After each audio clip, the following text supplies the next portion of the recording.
Hello guys, Omni here. I just wanted to finally do this review. I finished the Harley Quinn animated series weeks ago. And I've just forgot about it or put it off or whatever, procrastinated on it. No particular reason, just a lot of the other stuff that had happened. Just been keeping track of other things, whatever. Not important because we're going to talk about it. I finished this the day the finale aired, if that tells you anything.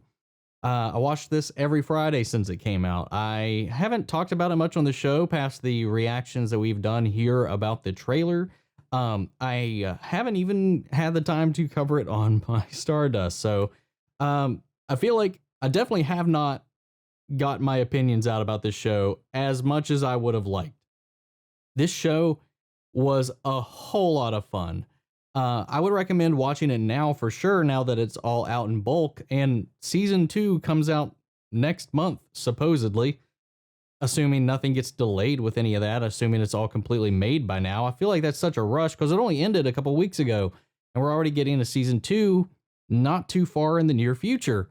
But I had a lot of fun with this show. The show was great. It was a lot of laughs. It is definitely out of left field as far as the way they approach a lot of your favorite characters. It is very tongue-in-cheek, very self-aware, very meta, very mature. Sometimes in a mature way, sometimes in a very immature, mature way. The show is it's very much having fun with its rating and its freedom of being on this streaming platform.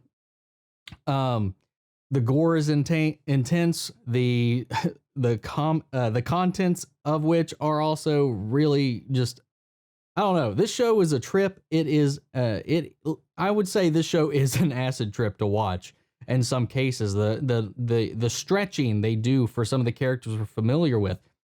You know, it's not Jim Gordon from the comics by any means, but this is my favorite Jim Gordon, and if you watch it, you know why. He is messed up. This city has destroyed his psyche, and it is hilarious.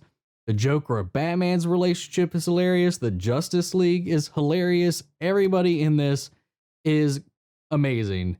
These are iterations of characters that you will see in a whole new way, whole new light. Bane, oh my God, through this entire show had me laughing so much. I think the only people that really kind of got annoying was Clayface for me, and sometimes Dr. Psycho, but that's really it. Harley's great. Her arc is great. This version of Joker is actually interesting as well. Poison Ivy is easily the best character in this show, and the only thing that I can say as a negative as far as the show goes is sometimes it does go a little immature, a little too far into the immature pool. Very much leaning towards into some late night Adult Swim kind of territories with some of the humor. But the other missed opportunity, and maybe they'll go into it in season 2, I don't know. They were really building up the friendship and the connection between Poison Ivy and Harley Quinn in this, but not in the way that a lot of people, I'm sure, want from the comics and the way that's been addressed previously. Of course, that being their relationship. We don't get a whole lot of that in this. I don't know if that's something they're going to tackle down the road, but I do feel like that's a little bit of a missed opportunity given the platform it's on and the voices behind it. I would have expected that to have come up in this, but it's still, despite all of that, there's a lot of great action, a lot of really good animation, so great bits, great moments and bits and situation scenes that just make you laugh. The way they play with a lot of your favorite characters is really creative, and just it tickled me. It tickled me from beginning to end. It's not a long season. Each episode is roughly 20 something minutes long. It's I think there's only 12 13 episodes, something like that, as far as the season goes. So it's not going to be a hard watch. I definitely recommend checking it out if you have DC Universe app, or if you want to sign up for the free trial. It is all, season 1 is all out now. You can definitely bang that out before you get out of there. There's some great things on there too. Swamp Thing is awesome. Doom Patrol is one of the best shows that DC has put out in a really long time. And there's Titans if you're into that. I've reviewed that. I'm not the biggest fan of that show, so my opinion of that might just be varied and different there. But Swamp Thing is an A+ show. I am so sad that that got canceled.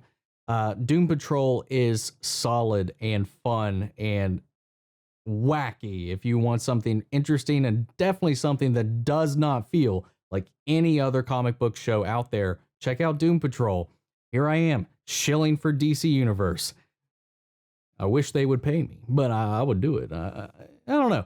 Well, I still don't know if the value of keeping it is going to be around because the HBO Max is coming out not in the near future. So I know they're very adamant about DC Universe staying around, but I feel like that's probably just PR. I think logistically it's going to get absorbed at some point into that app once it comes out, because they're making that thing itself a DC hub and producing DC stuff specifically for that will not be on the DC Universe app. And then at that point, why would you have 3 different apps for your DC content? Doesn't make sense, but we'll see how it all pans out in the near future. But for the moment being, I recommend checking out the Harley Quinn animated series. That's my thoughts on the show.